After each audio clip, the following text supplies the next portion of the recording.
إن الحمد لله نحمده ونستعينه ونستغفره ونعوذ بالله من شرور أنفسنا ومن سيئات أعمالنا من يهده الله فلا مضل له ومن يضلل فلا هادي له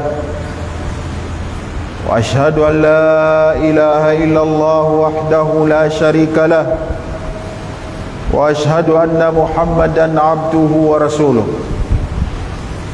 صلوات الله وسلامه عليه وعلى آله وصحبه ومن تبعهم بإحسان إلى يوم الدين. أما بعد يا أيها الذين آمنوا اتقوا الله حق تقاته ولا تموتن إلا وأنتم مسلمون. يا أيها الناس اتقوا ربكم الذي خلقكم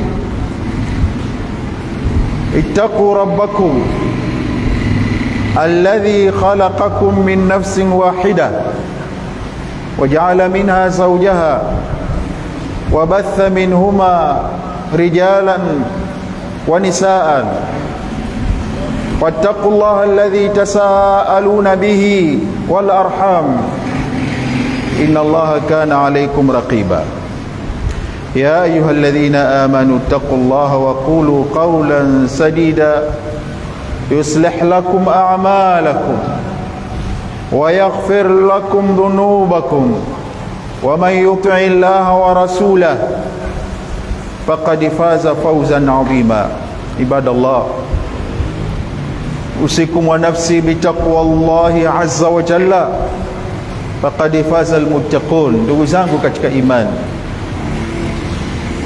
naihusia nafsi yangu pamoja na kuzihusia nafsi zenu, kuwahusia wote kumcha Allah subhanahu wa ta'ala. Hakika wamefaulu wale ambao wenye kumcha Allah, kama alivyotuambia Allah subhanahu wa ta'ala katika Qur'an, وَمَنْ يَتَّقِ اللَّهَ يَجْعَلْ لَهُ مَخْرَجًا وَيَرْزُقُهُ مِنْ حَيْثُ لَا يَحْتَسِبُ. Ndugu zangu, leo hii katika khutba hii ya leo tutazungumzia jambo zito na moja ya matatizo makubwa yenye athari mbaya katika jamii, yenye matokeo mabaya katika jamii pamoja na mtu mmoja mmoja. Jambo lenyewe ndugu zangu sio jambo lingine isipokuwa ni jambo la dhulma. Dhulma ambayo Mtume wetu Muhammadin sallallahu alayhi wasallama alitutahadharisha nayo pale aliposema, wattaqu dhulma fa inna dhulma dhulumatu yawm alqiyama. Iogopeni dhulma, musidhulumu, kwa sababu kufanya dhulma matokeo yake ni giza siku ya Kiyama. Hutofaulu mbele ya Mwenyezi Mungu subhanahu wa ta'ala. Ndugu zangu katika imani, tunapoizungumzia dhulma hii leo, tunaizungumzia dhulma kwa maana yake pana, kwa sababu wanazuoni wetu wameigawa dhulma katika makundi kuu matatu.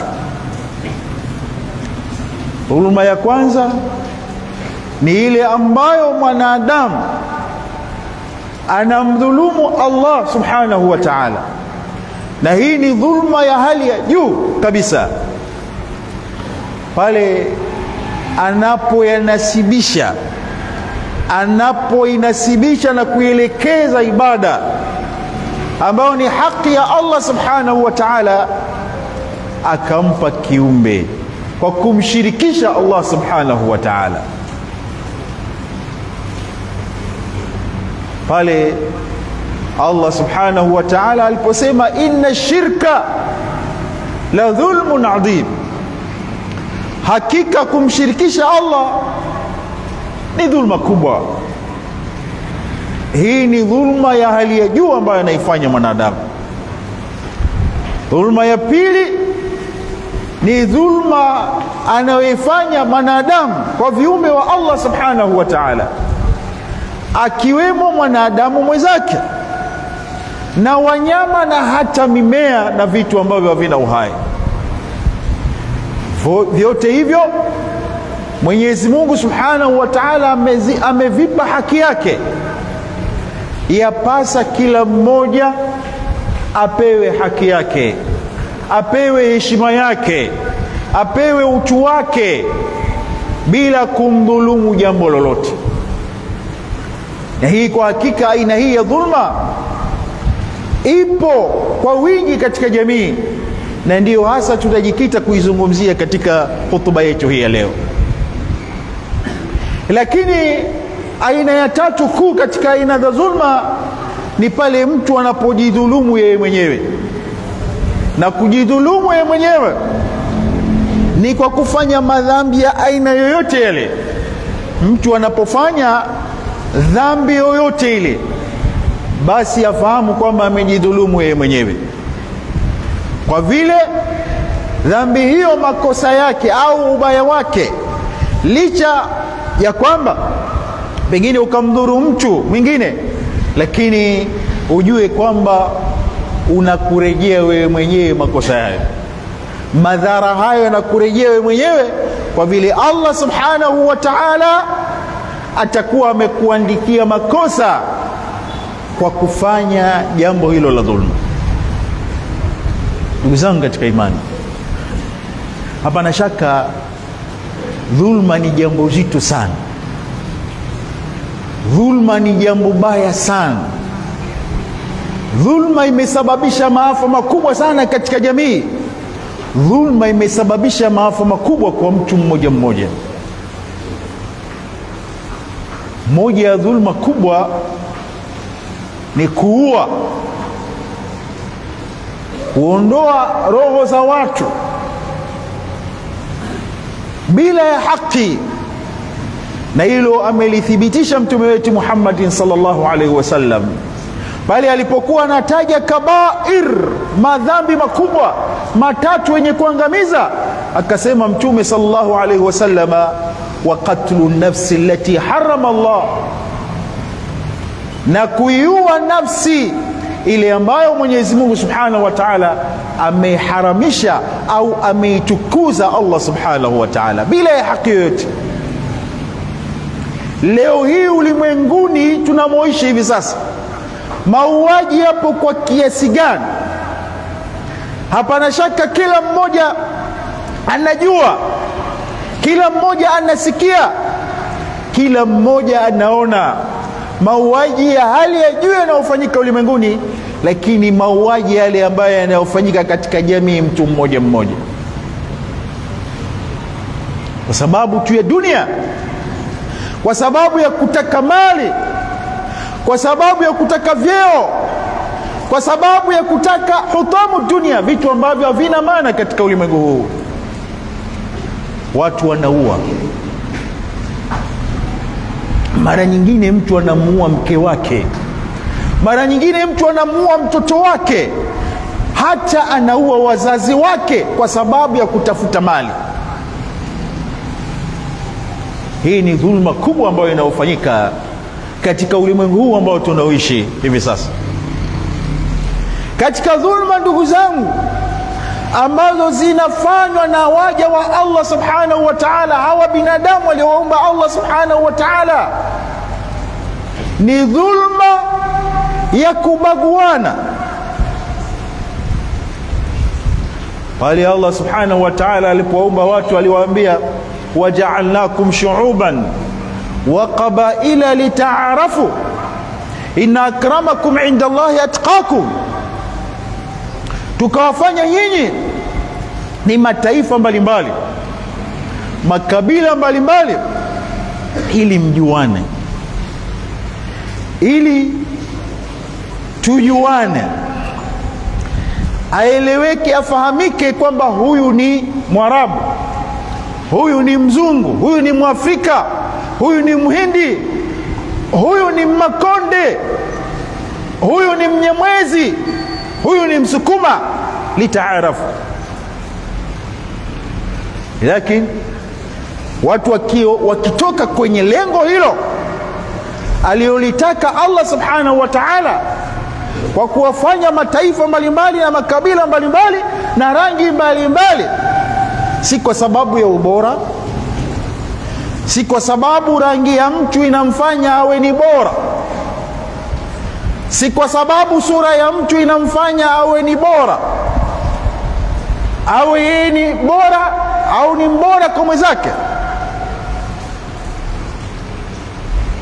Akifanya hivyo anamdhulumu mwenzake haki yake, hasa pale ambapo anastahiki apewe haki hiyo, hakupewa kwa sababu ya taifa lake, kwa sababu ya kabila lake, kwa sababu ya rangi yake, na hilo linaleta matatizo makubwa katika jamii.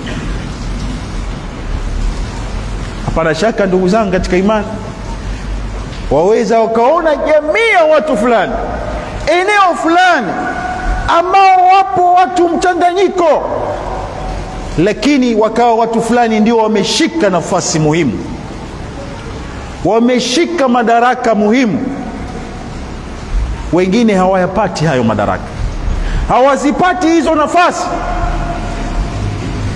Hawa si kwa sababu hawana sifa, wanazo sifa, lakini sababu ni nini? Ni ubaguzi tu basi. Hilo amelikemea Mwenyezi Mungu Subhanahu wa Ta'ala, na amelikemea mtume wetu Muhammadin sallallahu alayhi wasallam.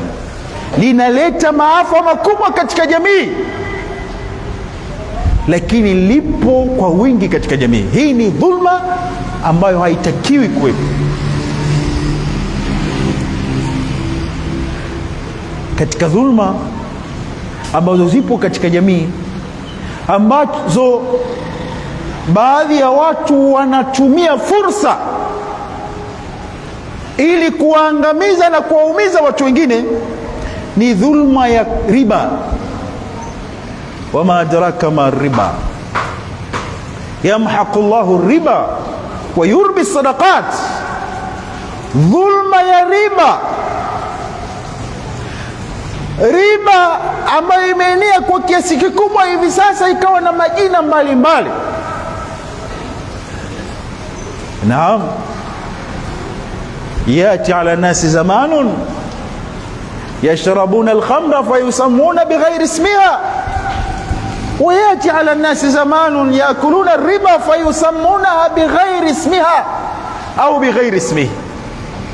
Zama zitafika ili wahalalishe mambo watu vile alivyoviharamisha Allah subhanahu wa ta'ala, wataviita kwa majina ambayo si yake. Riba ni jambo haram. Allah anasema wa halalla Allahu al-bai'a wa harrama riba, amehalalisha Mwenyezi Mungu miamala mbalimbali, lakini muamala wa riba ameuharamisha Allah subhanahu wa ta'ala. Kukopa ni halali, lakini kukopa kwa riba ni haramu. Kukopeshana kwa riba ni haramu. Sasa leo hii waweza ukafika katika mji wewe, kila unapokatiza kuna mikopo ya riba. Nani anayedhulumiwa hapa?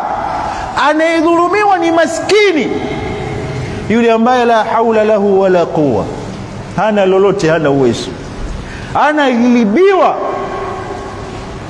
anatengenezewa mazingira ya kuchukuliwa fedha zake na kuchukuliwa mali zake na kumfilisi. Na hili ni tatizo kubwa ndugu zangu katika imani. Lakini Allah ameshasema yamhaqu, anaondoa baraka katika riba. Yamhaqullahu riba, anaondoa Allah subhanahu wa ta'ala baraka katika faida ya riba. Hakuna baraka Lakini jamii ipo katika hali hiyo, na hakuna anayeinuka, hakuna anayefaulu kwa kupitia njia hizo, kwa sababu ikiwa baraka imeondoka, utapata wapi tena baraka? Baraka utaitoa wapi? Ndugu zangu katika imani, katika aina za dhulma ambazo zinapatikana katika jamii ni dhulma ya rushwa. Rushwa asili yake ni kupindisha sheria, ni kupindisha haki. Hivyo yule aliyestahili kupata kitu fulani asikipate kitu hicho isipokuwa kwa njia ya rushwa, vinginevyo hafikii kwenye hicho kitu ambacho alistahili kukipata. Na Mtume Muhammad sallallahu alaihi wasallam amesema, laana Allahu rashi wal murtashi wal raisha, watu wote wale ambao wanaotoa rushwa, anayepokea rushwa na yule anayesimamia rushwa, wote hawa wamelaaniwa.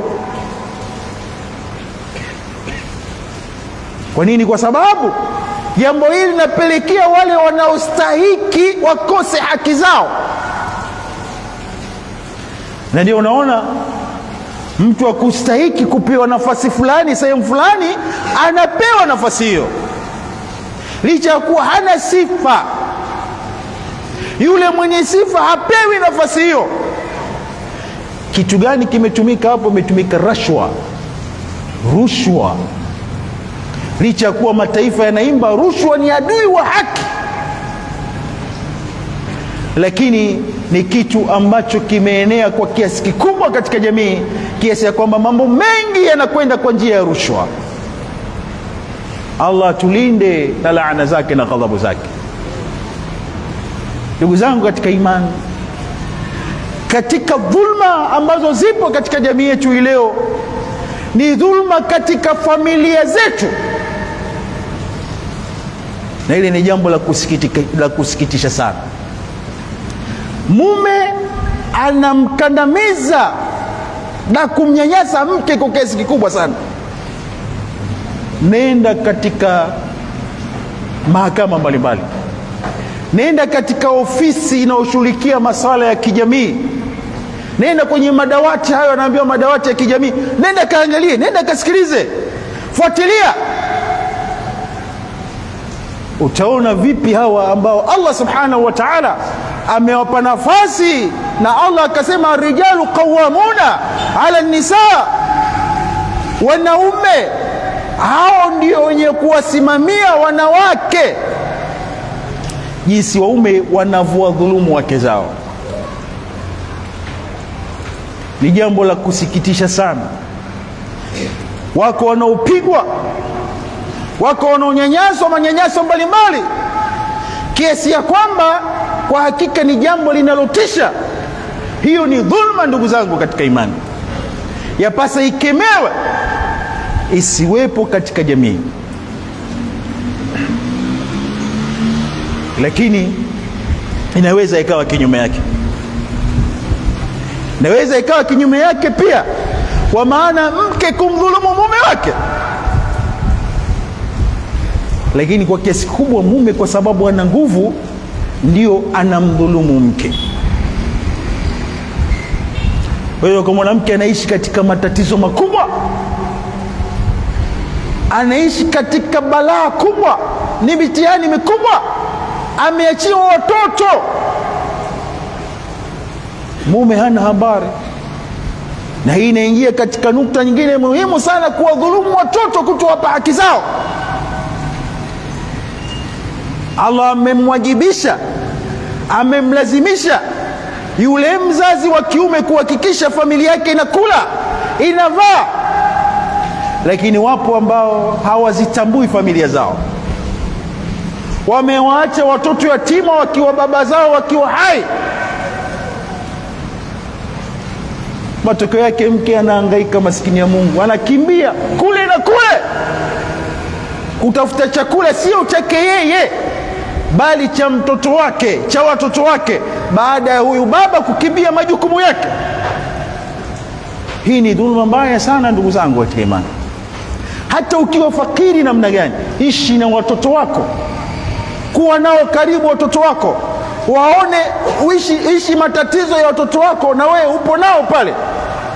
Lakini maal asafi shadidi, wako ambao huko waliko wanakula vizuri, lakini familia yake nyumbani watoto hawale vizuri, hawana raha, hawana furaha katika mioyo yao. Vipi atafaulu mtu kama huyu? Ndugu zangu katika imani, katika dhulma pia ambayo ipo katika jamii leo ni ile dhulma ya kisasa ambayo hutumia watu njia za kidigitali. Hii mitandao ya kijamii tuliyokuwa nayo hii leo, kuwadhalilisha watu, kuwatukana watu, kueneza uvumi ambao sio sahihi, ambao huleta matatizo katika jamii. Haya ni matatizo makubwa ndugu zangu katika imani. Allah anasema wala tusalunna yauma idhin ani naim, mutaulizwa hakika siku ya kiyama kuhusu neema zile ambazo alizowaneemesha Allah subhanahu wa ta'ala. Hii ni neema, kuwa una uwezo hii leo wa kusambaza khairi duniani kote kwa kutumia mitandao katika wakati mfupi. Tumie neema hiyo vizuri, usimdhalilishe mtu, usimtukane mtu, usimfedheheshe mtu. Hilo linabaki milele wakati wewe haupo, na dhambi zake huwa ni kubwa sana ndugu zangu katika imani. Vile unavyogusa, unavyopresi kutuma ujumbe wowote ule wa kumdhalilisha mtu, kumtukana mtu, kueneza uvumi wa uongo, na mara nyingine inaweza ikawa ni jambo la kweli, lakini lina matatizo kulisambaza. Yale matatizo yanayopata jamii yatakuwa yanakutafuna wewe maisha yako yote mpaka siku ya Kiyama. Hili ni jambo la kusikitisha ndugu zangu katika imani. Hili ni jambo la kusikitisha, ikiwemo mtu kueneza uovu kwa kutumia mitandao ya kijamii, na hivyo kuwadhulumu watu kwa kuwapotosha na kuwapeleka katika njia ambazo zisizo sahihi. Dhulma ni gonjwa ambalo limeenea katika jamii kwa kiasi kikubwa. Angalia ndugu zangu katika imani hii leo, wangapi wanalia, wangapi wanalalamika kudhulumiwa ardhi zao. Popote pale utakapokwenda utaona migogoro ya ardhi. Huyu kachukua ardhi ya huyo, huyu kachukua shamba la huyo, huyu kachukua kiwanja cha huyu, kakata kipande cha kiwanja cha mwenzake. Hawajui maskini ya Mungu. Mtume sallallahu alaihi wasallam amesema, man dhalama qaida shibrin min al-ard tuwiqahu 70 aradin yawm al-qiyama. Huyu mtu ambaye atadhulumu kiasi cha shibri moja tu ya ardhi, siku ya Kiyama ataadhibiwa kwa kubebeshwa katika shingo yake ardhi zote hizi, atabebeshwa yeye aibebe, kama ni adhabu mbele ya Mwenyezi Mungu Subhanahu wa Ta'ala siku ya Kiyama.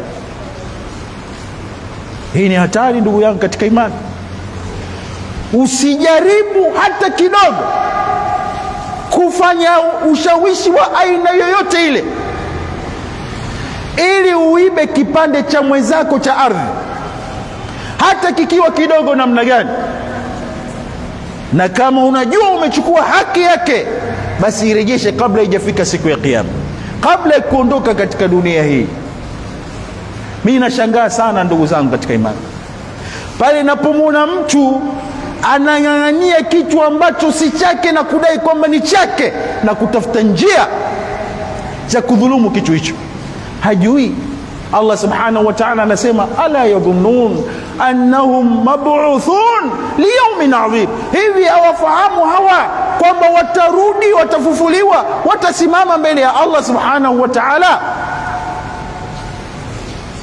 Kama watu wangekuwa wanafikiri jambo hilo, asingejaribu mtu yoyote kufanya hila yoyote ile kudhulumu mali ya mwenzake.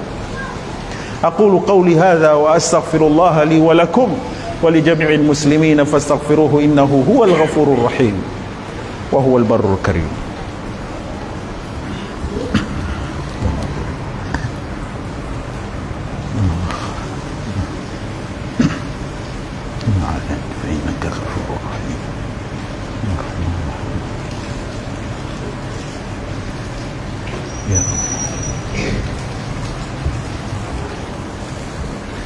الحمد لله والصلاة والسلام على رسول الله وعلى آله وصحبه ومن والاه وبعد. أوصيكم مجددا بتقوى الله عز وجل فقد فاز المتقون. صحابة جابر بن عبد الله رضي الله تعالى عنه anaelezea kisa ambacho kina mazingatio makubwa kwetu sisi, kisa ambacho walikiona Waislamu walipokwenda katika nchi ya Habasha wakati wa Mtume Muhammadin sallallahu alayhi wasallam. Mtume sallallahu alayhi wasallam akawaambia baada ya kurudi, ala tuhadithuna bi a'jabi shay'in ra'aytum bi ardi al-Habasha, hivi ya mtuelezi amzungumzii jambo la kushangaza ambalo mmeliona huko mlikotoka katika ardhi ya Habasha. Mmoja wao akasema, bala ya Rasulullah, tutaeleza. Akaelezea kisa cha mwanamke mzee, mwanamke ambaye alikuwa mcha Mungu. Alikuwa anatembea barabarani hali ya kuwa amejitwisha mtungi wa maji, anapeleka anakopeleka ukamsaidie. Akapita kijana mmoja barobaro mwenye nguvu, akamsukuma makusudi tu, akaanguka yule mama. Kile kikongwe kikaanguka na ule mtungi ukapasuka. Kijana akawa anashika safari yake, anaondoka. Yule kikongwe akasema kumwambia yule kijana, saufa ta'lamu ya ghadar idha wada'a Allahu al-kursi wa jama'a al-awwalina wal-akhirin, utakuja kujua wewe ewe mtu mwovu siku ambayo Allah subhanahu wa ta'ala atapoweka kursi, kiti, na kuanza kuwahukumu watu wote wa mwanzo na wa mwisho. Utakuja kujua nini kitakachotokea siku hiyo. Akasema mikono itazungumza na miguu itazungumza kwenye kile ambacho walichokitenda watu. Hapo akamwambia, ataalamu amri wa amraka indahu ghadan, unajua nini kitakachotokea kati yangu na mimi wewe kesho siku ya kiyama? Kamwachie Mwenyezi Mungu subhanahu wa ta'ala, kamwachie jambo lake Allah subhanahu wa ta'ala. Naam, Allah yule ambaye anasema kwenye dua la yule ambaye aliyedhulumiwa, kama alivyosema mtume wetu Muhammadin sallallahu alayhi wasallam, wattaqi da'watal madhlum, wattaqu da'watal madhlum fa innahu laysa bainahu wa baina Allahi hijab. Ogopa dua ya yule ambaye aliyedhulumiwa, ogopa dua ya yule ambaye uliyemdhulumu. Akikuombea halina kizuizi mbele ya Allah subhanahu wa ta'ala. Hii ndugu yangu katika imani ni ubaya wa dhulma. Anayedhulumu akiombewa lile ambalo liliomba yule aliyedhulumiwa, litampata.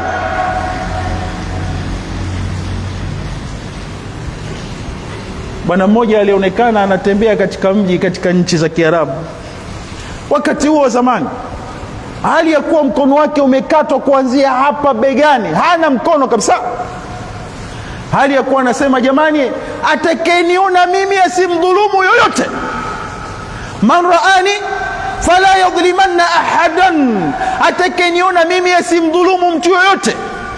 Anatembea mtaani anasema hivi, atakayeniona asidhulumu. Mmoja akamsimamisha, bwana, mbona unazungumza maneno hayo, hebu nieleze imekuwaje? Akaanza kumwambia, nilimuona maskini mmoja siku moja na samaki wake nikamnyang'anya, nikaenda kula mimi samaki, tena samaki mmoja tu basi, ambaye alikuwa anamtegemea kwenda kuilisha familia yake, kenda kula mimi. Siku ya pili yake nikachomwa na mwiba. Huo mwiba nilipokwenda kwa daktari, mkono umevimba, nikaambiwa kikatwe kidole changu. Ukikakatwa kidole, baada ya muda mfupi mara kiganja kimevimba, nikaambiwa nikatwe kiganja. Mara mkono mzima umevimba, nikaambiwa nikatwe, mpaka nikakatwa mkono wangu wote. Akaniona bwana mmoja, akanambia, bwana, wewe umefanyaje, mbona hivyo? Akataja, bwana, mimi siku moja nilimnyang'anya mtu samaki, nilimdhulumu maskini samaki wake. Akamwambia, huyu atakuwa akakuombea dua baya, mtafute hii leo, usije ukamalizika mwili wako wote kwa kukatwa. Mtafute hii leo, usije ukamalizika mwili wako wote kwa kukatwa. Naam, yule bwana akatoka kumtafuta mji mzima, akampata, akajitambulisha kwake. Yule maskini ya Mungu ameshasahau kabisa. Naam, anayedhulumiwa uvumilia, mwisho usahau, lakini yule anayedhulumu maafa yanamkuta maisha yake yote, hasahau. Kajitambulisha, mimi fulani bwana, siku moja nilikudhulumu kadha wa kadha. Akamkumbusha, akakumbuka, akamwambia, umefanyaje? Umenifanyaje mimi leo nimekatwa mkono wangu huu? Akamwambia, nimemwomba Mwenyezi Mungu Subhanahu wa Ta'ala anionyeshe maajabu yake kwako wewe nikiwa hapa duniani, na haya ndio unayaona hivi sasa. Akamwambia, nisamehe tafadhali, nisamehe. Akamsamehe tokea siku hiyo. Hiyo ndiyo hali, ndugu zangu katika imani. Mtu ambaye anayedhulumu akiombewa dua na yule ambaye aliyemdhulumu, halina kizuizi dua hilo. Na ndio unaona mtu anaweza akawa na mali nyingi zikapotea mara moja, anaweza akapatwa magonjwa ya ajabu, akapatwa na magonjwa ya ajabu, pengine ni kwa sababu ya dua ya watu ambao waliwadhulumu, pengine ni kwa sababu ya dhulma ambazo ulizozifanya, kwa sababu Mtume sallallahu alaihi wasallam anasema hivyo, na Allah subhanahu wa ta'ala katika hadithi qudsi anasema, wa izzati wa jalali la ansurannaka walau ba'da hin. Anaapa Allah subhanahu wa ta'ala kwa yule mnyonge aliyedhulumiwa, akamwomba, anaapa, anasema, naapa na utukufu wangu na nguvu zangu nitakuokoa hata ikipita muda. Inaweza ikapita siku kadhaa, miaka kadhaa, wiki kadhaa, lakini dua lake bado lipo kwa Allah subhanahu wa ta'ala. Na Mtume anasema, inna Allah la yumli lidhalimin hata idha akhadhahu lam yuflithu, na kwamba Mwenyezi Mungu subhanahu wa ta'ala humpa muda tu, humwacha yule ambaye anayedhulumu watu, anatesa, kwa lugha ya kisasa, anafaidi, anakula, anajirusha, hata idha akhadhahu, lakini siku ikifika akimshika Mwenyezi Mungu subhanahu wa ta'ala, lam yuflitu, hataweza kuchomoka hata kidogo. atakuwa amekwisha kabisa. Awe bilionea, awe na afya mzuri namna gani, siku hiyo moja tu akishikwa na Allah, kwisha. Limadha? Liannahu dhalam, kwa sababu amedhulumu. Ndugu zangu katika imani. Wa huna taji qadhiyatu muhimma jidda ya jamaa. Sasa hapa tunakuja na jambo muhimu ndugu zangu katika imani. Katika kadhia ya dhulma, tusiache watu wanaodhulumu katika jamii yetu bila ya kuwanasihi, bila ya kuwazuia, kwa sababu Mtume sallallahu alaihi wasallam anasema unsur akhaka dhaliman au madhlum au madhluman, nusuru ndugu yako sawa sawa wewe amedhulumu au amedhulumiwa. Masahaba wakamuuliza Mtume sallallahu alaihi wasallam, huyu amedhulumiwa, tunajua jinsi ya kumnusuru, jinsi ya kumwokoa. Je, aliye dhalim tufanyeje? Akasema Mtume sallallahu alaihi wasallam, kuchukua ile haki na kuirejesha kwa muhusika. Ndugu zangu, wale ambao wenye mamlaka, wale wenye nafasi, wachukue haki za watu waliodhulumiwa, wazirejeshe kwa wale ambao waliodhulumiwa. Wachukue haki za watu waliodhulumiwa kutoka kwa wale ambao waliodhulumu, wazirejeshe haki hizo kwao. Watapata baraka kubwa sana. Kwa nafasi yako yoyote uliyokuwa nayo, usikubali dhulma hata kidogo. Tumia nafasi yako kuizuia dhulma, na hilo ni jambo kubwa sana. Mekuja katika moja ya athar kwamba sisi maisha yetu yanakuwa mazuri, tunapata furaha, tunapata riziki ya Allah subhanahu wa ta'ala kwa kuwajali wanyonge, kwa kuwajali wanyonge. Kila mtu anapokuwa anasimama na kuwajali wanyonge anapata baraka kubwa. Simama Muislamu, simama ewe ndugu yangu kukemea dhulma, simama kuhakikisha kwamba dhulma haitendeki. Simama ili uirejeshe dhulma kwa wale ambao waliodhulumiwa. Nakumbuka siku ya Kiyama utasimama mbele ya Allah subhanahu wa ta'ala, utaanza kuhesabiwa matendo yako. Imekuja katika hadithi ya Mtume wetu Muhammad sallallahu alaihi wasallam, watu watavuka sehemu za hatari zote, wanaelekea peponi, wanazuiliwa, wanakaguliwa, na hapo ndipo utakapoulizwa, hapo ndipo watakapojitokeza wanaokudai. Katika hadithi Mtume anasema taduruna mani mufis, hadithi ya yule ambaye aliyefilisika. Hapa sasa utakuta kundi la watu liko nyuma yako. Afadhali uwe na mtu mmoja, watu wawili, wengine wamebeba mizigo ya watu wengi, wote wanakudai wewe. Hawakudai fedha peke yake, bali wanadai damu zao, wanadai heshima zao. Domo wako huu umewavunjia heshima watu wengi, mkono wako umeua watu wengi, umejeruhi watu wengi, umekula mali za watu wengi.